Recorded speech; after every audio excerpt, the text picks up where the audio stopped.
यह है घर पर बनाया हुआ स्मार्ट एक्सटेंशन बोर्ड। इसका सबसे मेन फीचर यह है कि यह पूरा रिमोट से ऑपरेट होता है। यहाँ पर अलग अलग डिवाइस लगा सकते हैं, जैसे कि कूलर, पंखा, एलईडी लाइट, ये सभी यहाँ पर जोड़ करके रिमोट के द्वारा उसे चालू बंद कर सकते हैं। और यहाँ पर दोस्तों वोल्टेज, एम्पियर, वाट, पावर फैक्टर, ये सभी को हम यहाँ पर इस एनर्जी मीटर में देख सकते हैं। इस टाइप के angle grinder, cutter machine, drill machine वगैरह का स्पीड कम ज़्यादा करना है तो इसके लिए एक और फीचर है, यहाँ पर रेगुलेटर लगा है जिसके द्वारा इन सभी डिवाइस का जो है स्पीड कम ज़्यादा कर सकते हैं। तो ये एक्सटेंशन बोर्ड को कैसे बनाना है, चलो मैं इस वीडियो में मैं आपको दिखाता हूँ। सबसे पहले दोस्तों पीवीसी पाइप लेकर के उसे गर्म करके आपको एक सीट बना लेना है। तो पीवीसी सीट से ही ये पूरा एक्सटेंशन बोर्ड का जो है बॉक्स बनेगा। तो यहाँ पर पीवीसी सीट को मैंने अपने अकॉर्डिंग अपने हिसाब से कटिंग कर लिया है। इसका लंबाई चौड़ाई आपको मैं स्क्रीन पर दिखा दूंगा। 2 पीस इस साइज में है और 2 पीस इस लंबा साइज में काटा हुआ है। और इसके दोनों किनारे को मैंने 90 डिग्री में मोड़ दिया है। जब भी इस टाइप का गोलाई में मुझे मोड़ना होता है ना, तो मैं ये वाला लकड़ी का यूज़ करता हूँ। इसके एक कॉर्नर को घिस करके राउंड शेप दे दिया है। तो इसको पीवीसी सीट के ऊपर में रख करके थोड़ा सा गर्म करना होता है। इसके बाद दबा देने से आसानी से पीवीसी सीट जो है 90 डिग्री में और गोलाई में मुड़ जाता है। काफ़ी अच्छा लगता है इस टाइप का कॉर्नर। चलिए फटाफट से इन सभी पीसेस को जोड़ करके एक्सटेंशन बोर्ड का बॉक्स बना लेते हैं। यहाँ पर चिपकाने के लिए मैं फेविक्विक का यूज़ कर रहा हूँ। ये नीचे वाला ढक्कन है, इसको यहाँ पर चिपकाना नहीं है क्योंकि एक्सटेंशन बोर्ड को खोलना भी पड़ेगा बाद में, इसलिए इसके चारों तरफ बॉर्डर बनाएंगे जिसमें स्क्रू टाइट होगा। तो इस टाइप से पीसेस आपको कट करके चारों कॉर्नर पर लगा देना है और इसको हल्का हल्का ग्लू लगा करके चिपकाना होगा। नीचे वाला ढक्कन इस टाइप से निकल जाना चाहिए। अब आप चाहें तो इसके बॉर्डर को आप बढ़िया से सुपरा ग्लू लगा करके चिपका सकते हो। तो अभी के लिए इस वाले ढक्कन को साइड में रखते हैं। अब इसके टॉप कवर पर आते हैं जिसमें स्विच और सॉकेट वगैरह लगेगा। तो ये रहा टॉप कवर, इसे बढ़िया से और मजबूती के साथ यहाँ पर चिपका देना है। दोस्तों एक चीज़ आपको बता दूं, आप 5-5 रुपये में जो फेविक्विक मिलता है ना, वो मत लाना, उसमें बहुत ही कम ग्लू रहता है। उसके बदले आप ये 50 रुपये में मिलने वाला फ्लेक्स क्विक लेकर आओ। इसमें ज़्यादा ग्लू रहता है और इसमें ज़्यादा फायदा होगा। मैं तो यही लेता हूँ, कई साल हो गया। दोस्तों ये वाले एक्सटेंशन बोर्ड में मैं नॉर्मल वाला स्विच और सॉकेट लगाऊंगा। साथ में ये रहा दोस्तों एनर्जी मीटर, इसमें वोल्टेज, एम्पियर, पावर फैक्टर, वाट वगैरह देख सकते हैं। और ये रहा वोल्टेज रेगुलेटर। इन सभी को दोस्तों मैं स्टेप से लगाने वाला हूं, तो इसके हिसाब से मैंने मार्किंग कर लिया है। तो काटने के लिए दोस्तों मैं अपना घर पर बनाया हुआ या जिक्सॉ कटर यूज में लेता हूँ पीवीसी सीट को काटने के लिए। तो इसका मेकिंग वीडियो का लिंक आपको दोस्तों डिस्क्रिप्शन में मिल जाएगा, या आप चाहो तो चैनल पर जाकर देख सकते हो। 775 DC मोटर से मैंने ये कटर मशीन को बनाया। बहुत ही बढ़िया तरीके से ये लकड़ी प्लास्टिक को काट देता है। चलिए फटाफट से अब स्विच सॉकेट वगैरह को बॉक्स में मैं फिक्स कर लेता हूँ। ये एनर्जी मीटर में देखें तो दोस्तों डायग्राम बना हुआ है कैसे कनेक्शन करना है। ये सिटी कॉइल है जो कि एम्पियर को मेज़र करेगा। बाकी 2 रेड और ब्लैक वायर दिया है, ये न्यूट्रल और फेस का वायर है। ये वाला एनर्जी मीटर अगर आपको खरीदना है तो लिंक आपको दोस्तों डिस्क्रिप्शन में मिल जाएगा। और ये वाला मैं वोल्टेज रेगुलेटर लगाने वाला था, लेकिन इसका साइज काफ़ी बड़ा हो गया, यहाँ पर फिट नहीं हो रहा है। इसके बदले मैं ये छोटा वाला वोल्टेज रेगुलेटर लगाऊंगा। ये 2000 वाट के नाम से मिलता है, लेकिन 1000 वाट तक का लोड आसानी से इसमें चला सकते हैं। इसमें कनेक्शन करना बहुत ही आसान है। यहाँ पर साइड में ये वायर दिया है, इसको छोड़ देना है, न्यूट्रल वायर है। बाकी सेंटर में 2 पिन दिया है ना, ये इनपुट और आउटपुट का वायर है। रेड वाला इनपुट है और ग्रीन वाला आउटपुट का लाइन वायर है। तो इसमें कनेक्शन करना बहुत ही आसान रहेगा। इसको साइड में यहाँ पर मैं लगा करके इसका पोटेंशियोमीटर को यहाँ पर कस देता हूँ। अब इन सब के मेन कनेक्शन पर आते हैं। तो स्विच का जो नीचे वाला पिन होता है, इन सभी को हमें एक साथ एक वायर के साथ जोड़ देना है। ये देख सकते हैं इस टाइप से आपको एक ही तार की मदद से स्विच के नीचे वाले पिन को जोड़ देना है। इसको लूपिंग वायर कहेंगे और इसको थोड़ा लंबा करके एक्स्ट्रा छोड़ देना है साइड में। अगर आप सॉकेट को ध्यान से देखोगे तो उसमें L और N लिखा होता है। L माने लाइन और N माने न्यूट्रल वायर। तो यहाँ पर आपको लाइन वाले पिन के साथ एक्स्ट्रा वायर लेकर के जोड़ते जाना है। 3 सॉकेट है तो 3 वायर यहाँ पर जोड़ देता हूँ। अब इन तारों को एक एक स्विच का जो खाली पिन बचा हुआ है उसमें जोड़ते जाना है। जिस सॉकेट के साथ जोन सा स्विच कनेक्ट करोगे उसी स्विच से सॉकेट चालू होगा, ठीक है। अब इस रेगुलेटर के कनेक्शन पर आते हैं। तो यहाँ पर जो रेड वायर है ये इनपुट का लाइन वायर है। तो इसको हमें स्विच का जो ऊपर वाला पिन है इसमें जोड़ देना है। तो स्विच ऑन करते ही रेगुलेटर चालू हो जाएगा। ये जो ग्रीन वायर लगा है ये आउटपुट का लाइन वायर है, तो इसमें वोल्टेज कम होकर मिलेगा। इसको सॉकेट को जो लाइन पिन है उसके साथ जोड़ देना है कुछ इस टाइप से। यहाँ पर रेड कलर के वायर से मैंने सभी लाइन का कनेक्शन कंप्लीट कर दिया है। तो आप इसी टाइप से आप भी कर सकते हो लाल वायर से। अब दोस्तों इसका जो न्यूट्रल वायर होगा जिसे आप अर्थिंग कहते हो, उसका कनेक्शन करते हैं तो उसका सिर्फ कनेक्शन आपको सॉकेट का जो एन लिखा होता है ना उनके साथ ही करना पड़ेगा। तो यहाँ पर एन लिखा है, ये एन लिखा हुआ है, तो इसमें एक अलग वायर लेकर के सभी एन को एक साथ ही जोड़ देना है कुछ इस टाइप से। तो यहाँ पर दोस्तों सॉकेट वगैरह का कनेक्शन कंप्लीट हुआ। 2 वायर के साथ आपको एक प्लग जोड़ करके आप इस टाइप का पावर कॉर्ड बना लेना। इसके साथ दोस्तों मैं एक जो है इस टाइप का वायर कनेक्टर जोड़ दे रहा हूँ। अब देखिए दोस्तों, स्विच के साथ जो ये लूपिंग वायर जोड़ा था, इस वाले वायर को इस सिटी कॉइल के सेंटर में से एक बार गुजार लेना है। ये सिटी कॉइल जो है एम्पियर मापने का काम आता है। बाकी इस वाले रेड वायर को हमें पावर कॉर्ड के रेड वायर के साथ जोड़ देना है। और जो यहाँ पर एनर्जी मीटर लगा है, इसके लाल वायर को भी यहाँ पर लाल वायर के साथ ही जोड़ देना है। अब बारी है न्यूट्रल वायर की। तो यहाँ पर येलो कलर का वायर न्यूट्रल वायर है, तो इसको मैं पावर कॉर्ड का जो ब्लू वायर है उसके साथ जोड़ूंगा। और एनर्जी मीटर का जो ब्लैक वायर बचा है उसको भी मैं इस येलो कलर के वायर के साथ ही जोड़ देता हूँ। अब दोस्तों आप चाहो तो इसे नॉर्मल एक्सटेंशन बोर्ड की तरह अब यहाँ पर यूज़ कर सकते हो, लेकिन मुझे इसे और एडवांस बनाना है। इस एक्सटेंशन बोर्ड को रिमोट कंट्रोल बनाने के लिए यहाँ पर हमें कुछ सामान की ज़रूरत पड़ेगी। सबसे पहले ये देख लो, ये है 12 वोल्ट का RGB LED कंट्रोलर। ये RF रिमोट के साथ आता है।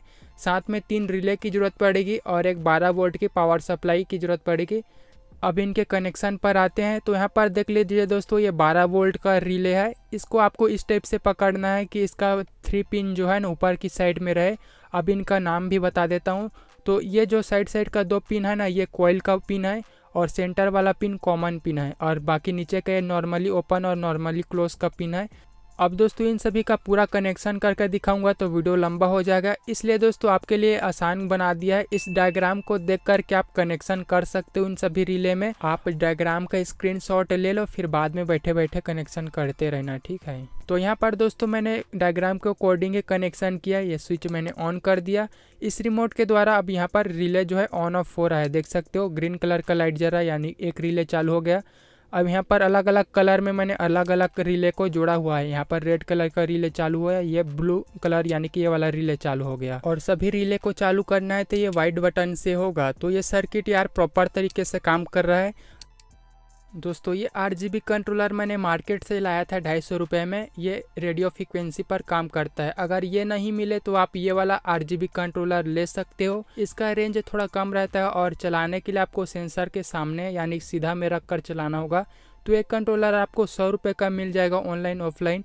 आप अपने मार्केट में पता कर लेना, जो सब मिले आप ले लेना। बाकी दोनों का जो है इस सर्किट में एक जैसे ही कनेक्शन होगा, दोनों का पिन आउट सेम होता है। चलो फटाफट से इस रिले सर्किट को यहाँ पर चिपका देता हूँ। इस रिले सर्किट में देख सकते हो रेड कलर का वायर लूपिंग करके जोड़ा है। इस वाले वायर को हमें इस स्विच का जो लूपिंग वायर है इसके साथ ही जोड़ देना है, जो कि लाइन वायर है, या फिर आप जो है पावर कॉर्ड के लाइन वायर के साथ भी इसे जोड़ सकते हो। बाकी यहाँ पर मैंने इसको स्विच के साथ ही जोड़ दिया है, देख सकते हो लूपिंग वायर को लूपिंग वायर के साथ ही जोड़ देना है। अब देखिए रिले के साथ जो ये ग्रीन कलर का वायर मैंने जोड़ा है, इसको मैं इस सॉकेट का जो एल वाला पिन होता है ना, लाइन पिन, उसके साथ जोड़ूंगा। और जिस रिले के से आप जोन सा सॉकेट में पावर लेना चाहते हो उसमें आप जोड़ लेना अपने हिसाब से। मैं यहाँ पर लाइन के बाद जो है यहाँ पर कनेक्शन कर रहा हूँ। रिले को चलाने के लिए 12 वोल्ट DC पावर सप्लाई की जरूरत पड़ेगी। तो ये जो है AC to DC 12 वोल्ट का कन्वर्टर है। इसके इनपुट वाले वायर को पावर कॉर्ड के ब्लू और रेड वायर के साथ कनेक्ट कर देना है, ठीक है। और कनेक्शन डायग्राम के अकॉर्डिंग इनके बीच में मैंने एक ऑन ऑफ स्विच जोड़ दिया है। तो फाइनली गाइस यहाँ पर एक्सटेंशन बोर्ड का वायरिंग का काम पूरा खत्म हो गया। और आपको जो भी खुला वायर दिखे उसमें आप टेप लगा करके उससे ज़रूर से कवर कर देना ताकि शॉर्ट सर्किट ना हो।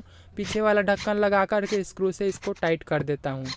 अब दोस्तों इसको अच्छा दिखाने के लिए मैं स्प्रे पेंट कर रहा हूँ। आप अपने अकॉर्डिंग कोई सा भी कलर कर सकते हो, ठीक है भाई साहब। कलर करने के बाद ये एक्सटेंशन बोर्ड बहुत ही बेहतरीन दिखाई दे रहा है। यहाँ पर मैंने थोड़ा डेकोरेशन किया है। बैक साइड में इसका मैंने फोम टेप लगा दिया ताकि ये टेबल वगैरह ज़मीन में रखने से पीछे से घिसे नहीं, ठीक है।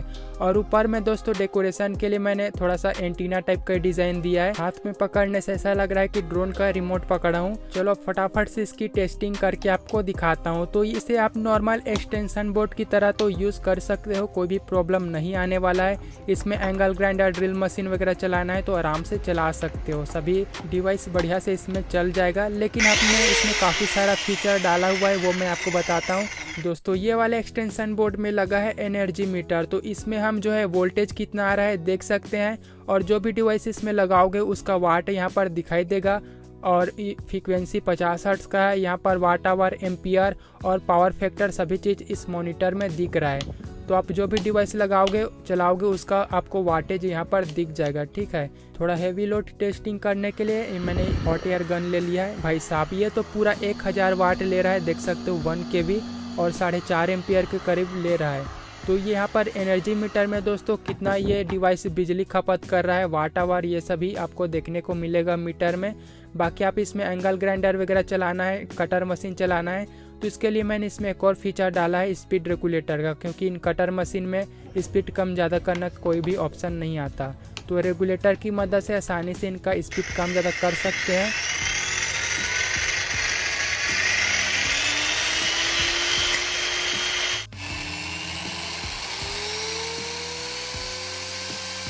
भाई साहब यहाँ पर काफ़ी बढ़िया तरीके से एंगल ग्राइंडर का स्पीड कम ज़्यादा हो रहा है। इसमें दोस्तों आप 1000 वाट तक का कुछ भी डिवाइस लगा सकते हो, जैसे कि हीटर लगाओगे तो उसका टेम्परेचर कम ज़्यादा कर सकते हो, और अगर आप मोटर वाला चीज़ जैसे कि कूलर, पंखा ये सभी लगाओगे तो उसका स्पीड कम ज़्यादा कर सकते हो। ओके दोस्तों, ये वाले एक्सटेंशन बोर्ड को रिमोट कंट्रोल से कैसे चलाना है मैं आपको दिखाता हूँ। तो सबसे पहले इसके पावर सप्लाई को चालू कर देना है। लाइट जल चुका है, ऑन हो गया पावर सप्लाई। अब दोस्तों इसके रिमोट का ये लाल बटन है, इससे हम इस रिले को ऑन ऑफ कर सकते हैं। तो यहाँ पर रेड कलर का लाइट जल रहा है, यानी कि ये वाला सॉकेट अभी चालू है। यहाँ पर ग्रीन बटन को दबाऊंगा तो ये वाला सॉकेट अब चालू हो चुका है। इंडिकेटर के लिए एलईडी यहाँ पर मैंने लगाया ताकि यहाँ पर कोई भी हादसा ना हो, हमें पता चले कौन सा सॉकेट में लाइट आ रहा है। ब्लू कलर को दबाऊंगा तो ये वाला सॉकेट ऑन हो जाएगा। तो हमको सब सॉकेट को चालू करना है तो ये वाइट बटन को दबाना पड़ेगा, सब रिले चालू हो जाएगा, सब सॉकेट में लाइट आना शुरू हो जाएगा। ग्रीन और रेड कलर मिल करके येलो कलर बनाता है, तो ये बटन दबाने से ये दोनों सॉकेट में लाइट आएगा। अगर हमको ये वाला और ये वाला सॉकेट को चालू करना है तो रेड और ब्लू कलर मिल करके पिंक कलर बनाते हैं, तो ये बटन को दबाने से ये दोनों सॉकेट चालू हो जाएगा। तो अभी दोस्तों मैंने स्टूडियो के सारे लाइट को अपने एक्सटेंशन बोर्ड के साथ जोड़ दिया है। ये रिमोट के द्वारा मैं लाइट को आसानी से ऑन ऑफ कर सकता हूँ। ये देख सकते हो लाइट जो है ऑन हो चुका है। तो ये काफ़ी अच्छा है, मेरा टाइम काफ़ी ज़्यादा बचेगा। वीडियो शूट करने के दौरान कई बार उठ करके लाइट को बंद चालू करना पड़ता था, तो ये मेरा प्रॉब्लम सॉल्व हो चुका। अभी मुझे नीला कलर का लाइट जलाना है तो यह मैं दबा दूंगा तो सिर्फ ब्लू लाइट ही जलेगा। और यहाँ पर काफ़ी सारा बटन दिया है, अलग अलग मोड में अलग अलग लाइट जो है जलता है। ये वाइट वाले बटन को दबाने पर सभी लाइट जलेगा, ये देख सकते हो। इस टाइप का एक्सटेंशन बोर्ड आपको मार्केट में ढूंढने से भी नहीं मिलेगा। आप भी अपने घर पर बनाइए, और कूलर, पुराना टेबल फैन वगैरह पड़ा हुआ है उसको आप रिमोट कंट्रोल के द्वारा ऑन ऑफ कर सकते हो, ठीक है। इस टाइप का एक्सटेंशन बोर्ड की मुझे 3-4 महीने से काफ़ी ज़्यादा ज़रूरत पड़ रही थी, तो इसलिए मैंने बनाया पर्सनली उसके लिए। ये मेरे स्टूडियो में बहुत ज़्यादा काम आएगा, आप भी बनाओ। तो ये वाला एक्सटेंशन बोर्ड पसंद आए तो दोस्तों प्लीज़ वीडियो को लाइक कर देना, और चैनल पर नए हो तो चैनल को सब्सक्राइब कर देना। ओके।